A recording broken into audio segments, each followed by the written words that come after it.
नमस्कार, तुम्हा सगळ्यांचं आपल्या हाऊस वाईफ शोना या चॅनलमध्ये खूप खूप स्वागत आहे. मुंबई शहरातलं सगळ्यांचं आवडतं ठिकाण म्हणजेच गेटवे ऑफ इंडिया, त्याचप्रमाणे ताज हॉटेल. मुंबई शहरातलं सगळ्यात आवडतं आणि फेमस ठिकाण, पर्यटकांसाठी पर्वणी असलेलं ठिकाण, मुंबईकरांचं फेमस असलेलं ठिकाण म्हणजे गेटवे ऑफ इंडिया आणि ताज हॉटेल. त्याच्याच बाजूला लागून निसर्गरम्य असं वातावरण असलेल्या डोंगरामध्ये डोंगर पोखरून त्या ठिकाणी कोरीव काम केलेल्या लेण्या म्हणजेच एलिफंटा लेणी म्हणजेच एलिफंटा बेट.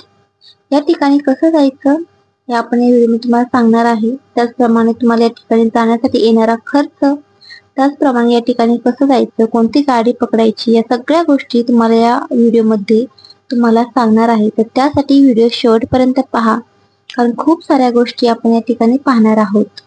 आणि तुम्ही जर का उन्हाळ्याच्या सुट्टीमध्ये तुम्हाला कुठे वन डे पिकनिक जर का करायचे असेल, नक्कीच तुम्ही या ठिकाणी आपल्या मुलांना घेऊन जाऊ शकता. कारण या ठिकाणी उन्हाळ्यामध्ये थंडगार अशी हवा देखील तुम्हाला या ठिकाणी मिळणार आहे, वाऱ्याची झुळूक मिळणार आहे आणि निसर्गरम्य वातावरण देखील पाहायला मिळणार आहे. त्यामुळे नक्कीच या ठिकाणी तुम्ही जाऊ शकता. चला तर मग आता आपण व्हिडिओला सुरुवात करूया. या ठिकाणी आपण जेव्हा गेटवे ऑफ इंडियाला येतो किंवा ताज हॉटेल येतो, तर त्या ठिकाणी तुम्हाला बोटीमधून त्या ठिकाणी तुम्हाला तिकीट काढायचं आहे एलिफंटासाठी. त्याचे तिकीट 260 रुपये प्रति पर्सन आहे. आणि या ठिकाणी जात असताना तुम्हाला बोटीमध्ये जायचं आहे आणि त्या ठिकाणी एलिफंटापर्यंत जाण्यासाठी तुम्हाला 1 ते 1.5 तासाचा त्या ठिकाणी कालावधी लागतो. आपण बोटीमध्ये प्रवास करत असताना आपल्याला हे पक्षी तुम्हाला त्या ठिकाणी मिळतील. हे पक्ष्यांचे एक खासियत आहे, ते म्हणजे आपण ह्या पक्ष्यांचे खाऊ टाकतो, तर ते कॅच करण्याची खासियत ही या पक्ष्यांकडे आहे. या ठिकाणी जात असताना तुम्हाला खूप साऱ्या मोठ्या मोठ्या बोटी देखील तुम्हाला त्या ठिकाणी पाहायला मिळणार आहेत. खनिज द्रव्य त्या ठिकाणी उत्पन्न करणाऱ्या त्या ठिकाणी बोटी तुम्हाला त्या ठिकाणी पाहायला मिळणार आहेत. आयात निर्यात करणाऱ्या या बोटी आहेत, खूप मोठ्या मोठ्या खनिज तेल उत्पादन करणाऱ्या या बोटी तुम्हाला या ठिकाणी पाहायला मिळणार आहेत.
तुम्हाला देखील आमच्यासारखंच या ट्रेनमध्ये जर का जायचं असेल तर नक्कीच या ठिकाणी 10 रुपये तिकीट आहे या ट्रेनचं.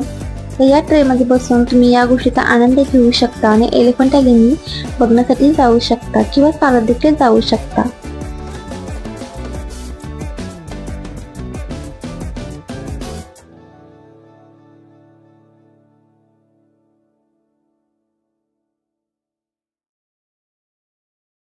तिथे गेल्यानंतर तुम्हाला अशी वेगवेगळी त्या ठिकाणी दुकानं पाहायला मिळणार आहेत, स्टॉल पाहायला मिळणार आहेत.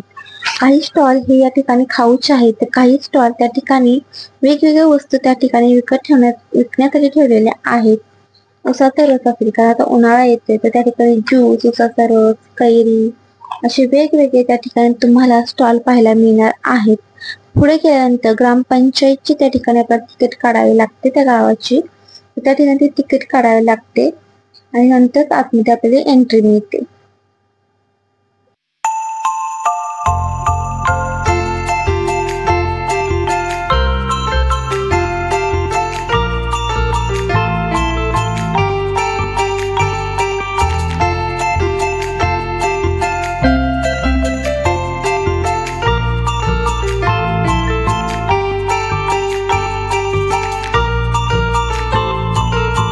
आता या ठिकाणी जात असताना तुम्हाला असे बदमाश देखील पाहायला मिळणार आहेत, ते म्हणजे मंकी म्हणजेच माकड. या ठिकाणी मात्र जपून जा, कारण हे आपण त्यांच्या वाटे गेलं तरी देखील आणि नाही गेलं तरी देखील ते आपल्याशी मस्ती करणारच, कारण हे खूप डेंजर आहे. त्यांच्यापासून सावधान. तुम्हाला त्या ठिकाणी व्यवस्थित हळूच जायचं आहे, कारण हे आपल्या हातामध्ये जो खाऊ आहे ते घेण्यासाठी आपल्या अंगावरती चढत भरत असतात. तर त्या ठिकाणी तुम्हाला व्यवस्थित त्या ठिकाणी जायचं आहे.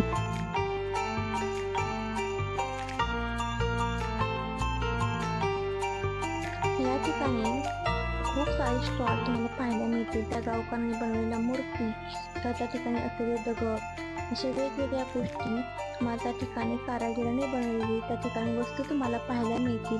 तर त्या तुम्ही त्या ठिकाणी विकत घेऊ शकता. पर्स असतील वेगवेगळ्या क्वालिटीच्या, वेगवेगळ्या व्हरायटीच्या पर्स त्या ठिकाणी तुम्हाला पाहायला मिळणार आहेत. किंमत तुम्ही कमी जास्त करून घेऊ शकता. खूप साऱ्या छान छान गोष्टी, टॉईज, मूर्ती त्या ठिकाणी तुम्हाला पाहायला मिळणार आहेत. तर त्या ठिकाणी नक्कीच त्या गोष्टीचा देखील तुम्ही आनंद घ्या. त्या ठिकाणी हॉटेल, रेस्टॉरंट देखील आहेत. खूप सारे स्टॉल आहेत, फूड स्टॉल देखील. तर नक्कीच तुम्ही त्या ठिकाणी जाऊन खाऊ शकता.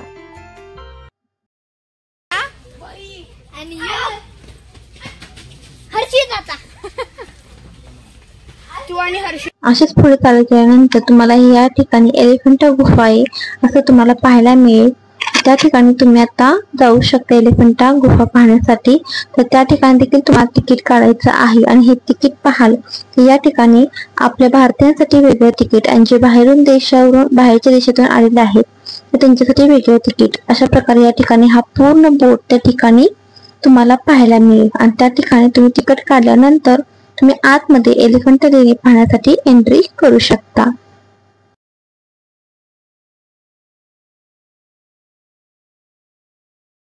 या ठिकाणी आतमध्ये एंट्री केल्यानंतर या ठिकाणी एकूण 5 लेण्या या ठिकाणी पाहण्यासारख्या आहेत, पण त्यापैकी 3च लेणी तुम्हाला पाहण्यासारख्या आहेत. बाकीच्या 2 ज्या आहेत त्याच्यामध्ये एवढं काही नाहीये. तर या ठिकाणी तुम्ही आतमध्ये गेल्यानंतर त्या ठिकाणी तुम्हाला तोफा देखील पाहायला मिळणार आहेत 2. आणि या ठिकाणी आता आतमध्ये गेल्यानंतर तुम्हाला खूप वेगवेगळे अशा मूर्ती त्या ठिकाणी पाहायला मिळणार आहेत. या ठिकाणी नटराजची म्हणजेच आपले महादेव नटराजची मूर्ती तुम्हाला पाहायला मिळणार आहे. खूप वेगवेगळ्या मूर्ती त्या ठिकाणी पाहायच्या आहेत. या ठिकाणी बघू शकता महायोगी महादेवांची मूर्ती, त्याप्रमाणे वेगवेगळ्या देवांची मूर्ती तुम्हाला त्या ठिकाणी पाहायला मिळणार आहेत. आता काही मूर्ती या ठिकाणी तुटलेल्या अवस्थेत तुम्हाला पाहायला मिळतील, कारण असं म्हटलं जातं. या ठिकाणी बघा, ही नटराज म्हणजेच महायोगी आपली महादेवांची नटराजची मूर्ती या ठिकाणी तुम्हाला पाहायला मिळणार आहे. या ठिकाणी वेगवेगळे गाईड्स देखील तुम्हाला त्या ठिकाणी माहिती सांगण्यासाठी असतात. त्याचप्रमाणे या ठिकाणी प्रत्येक मूर्तीच्या नंतर या ठिकाणी असे फलक त्या ठिकाणी बोर्ड या ठिकाणी लावण्यात आलेले आहेत. नटराज शिव याविषयी बघू शकता तुम्ही. या ठिकाणी संपूर्ण माहिती या ठिकाणी सांगितलेली आहे. आता या काही ज्या मूर्ती आहेत त्या काही अर्ध म्हणजे तुटलेल्या आहेत. तर या असं म्हटलं जातं की पोर्तुगीजच्या काळामध्ये, जे पोर्तुगीज होते त्यांच्या काळामध्ये या ठिकाणी खूप नासधूस झाली होती, जे काही हल्ले वगैरे झाले होते त्याच्यामध्ये त्याच्यामुळे या ठिकाणी बऱ्याच मूर्ती या ठिकाणी तुटलेल्या दिसतील. आता या ठिकाणी बघा, ह्या लेण्याचं मोठं जे आकर्षण आहे या गुहेचं ते म्हणजे हे मुख्य 7 मीटर उंचीची महादेवांची त्रिमूर्ती, जी उमा, शिव, रुद्र या 3 अवतारांचं दर्शन तुम्हाला या ठिकाणी घडवतं.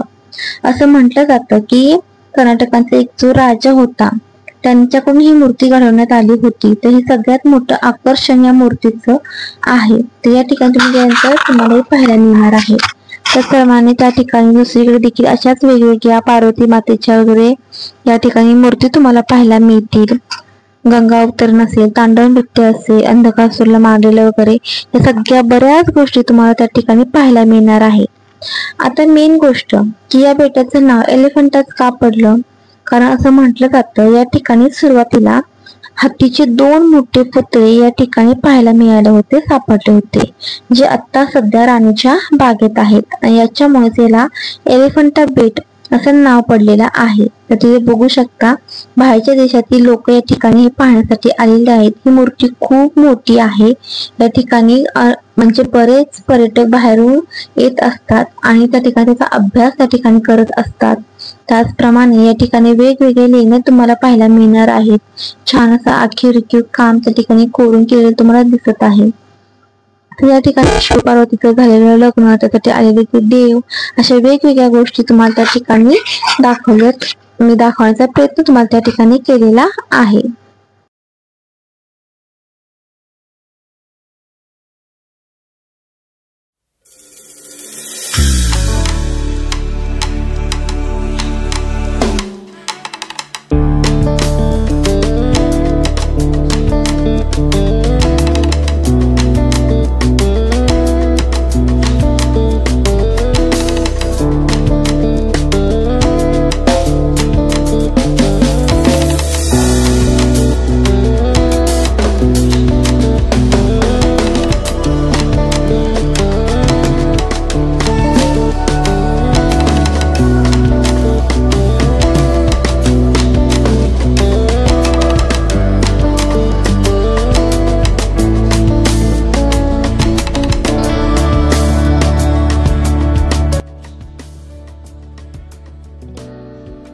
आता या गुहेमध्ये आपल्या महादेवाची पिंड देखील तुम्हाला पाहायला मिळणार आहे. पण या ठिकाणी पृथ्वीच्या काळामध्ये जी काही नासधूस झाली याच्यामुळे या ठिकाणी पूजा वगैरे केली जात नाही. कारण या ठिकाणी बऱ्याच मूर्ती ज्या आहेत ह्या तुटलेल्या आहेत, त्याच्यामुळे इथे पूजा वगैरे केली जात नाही. आता या ठिकाणी बघू शकता पाठीमागे देखील खूप मोठीशी जागा या ठिकाणी तुम्हाला दिसू शकते, ज्या ठिकाणी मुलांचा गोंधळ हा चालू होता.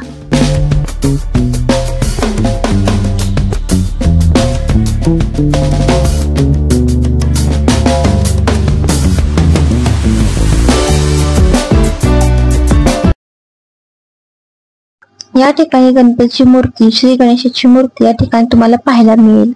त्याचप्रमाणे या ठिकाणी वेगवेगळे देवांच्या देखील मूर्ती या ठिकाणी पाहायला मिळतील. या ठिकाणी पहिल्या लेण्यामध्ये, पहिल्या गुहेमध्ये तुम्हाला एक शंकराची पिंड त्या ठिकाणी पाहायला मिळेल. त्यानंतर 5 मिनिटाच्या अंतरावरती दुसरी गुहा आहे, त्याच्यामध्ये देखील शंकराची पिंड तुम्हाला त्या ठिकाणी पाहायला मिळेल.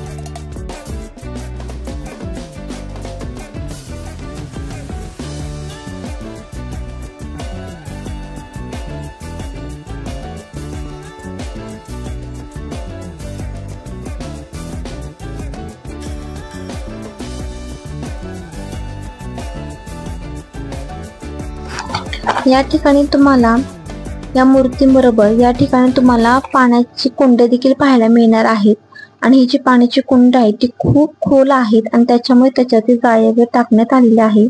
पण अतिशय खूपच खोल आहेत ते. आणि अशी 2 कुंडी तुम्हाला त्या ठिकाणी पाहायला मिळणार आहेत.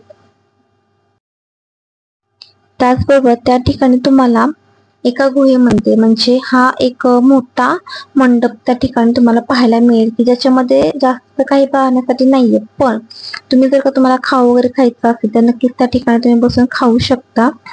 आणि या ठिकाणी तोफा देखील आहेत 2 पाहण्यासाठी. जसं की आपण तुम्हाला दाखवलं होतं एलिफंटाचा बोर्ड त्या ठिकाणी दाखवला होता व्हिडिओमध्ये तुम्हाला, तर त्याच्यावरती तुम्हाला जायचं आहे. या ठिकाणी कॅनल हिल म्हणतात त्याला.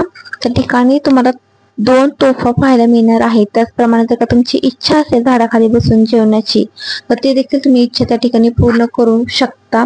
कारण आम्ही तर आमची इच्छा पूर्ण केली होती. या ठिकाणी या 2 तोफा आहेत. एक खालच्या बाजूला तोफ आहे आणि त्याच्यानंतर 10 ते 15 मिनिटाच्या अंतरावरती अजून एक वरती तोफ आहे की जी खूप मोठी आहे. तर अशा प्रकारे आम्ही ह्या तोफा वगैरे पाहिल्या आणि त्यानंतर छान असं घरूनच जेवण बनवून नेलं होतं. तर ते झाडाखाली बसून छान असं मिष्टान्नाचं जेवण त्या ठिकाणी आम्ही केलेलं आहे आणि या सगळ्या गोष्टींचा आम्ही आनंद घेतलेला आहे. झाडाखाली बसून छान असं हसत खेळत आम्ही त्या ठिकाणी जेवण केलेलं आहे. तर नक्कीच तुम्हाला जर का या उन्हाळ्यामध्ये छान अशी तुम्हाला देखील आमच्यासारखा असा आनंद घ्यायचा असेल तर या ठिकाणी जायचं कसं ते तुम्हाला सांगते. ठाणा स्टेशनला जायचं आहे. ठाणा स्टेशनवरून तुम्हाला त्या ठिकाणी जर का तुम्ही ठाण्याची असाल तर ठाणा स्टेशनवरून तुम्हाला छत्रपती टर्मिनसची ट्रेन पकडायची. त्यानंतर CSTला उतरल्यानंतर त्या ठिकाणी 116 नंबरची बस देखील असते. ती 6 रुपये पर पर्सन घेते. जर बस तुम्हाला भेटली नाही तर तुम्ही त्या ठिकाणी कारने देखील जाऊ शकता, की अशा पद्धतीने तुम्ही बसने किंवा त्या ठिकाणी असलेल्या कारने त्या ठिकाणी जाऊ शकता. कार पर पर्सन 30 रुपीज घेते. तर अशा पद्धतीने तुम्ही जाऊ शकता. व्हिडिओ आवडल्यास लाईक करा, चॅनलला सबस्क्राईब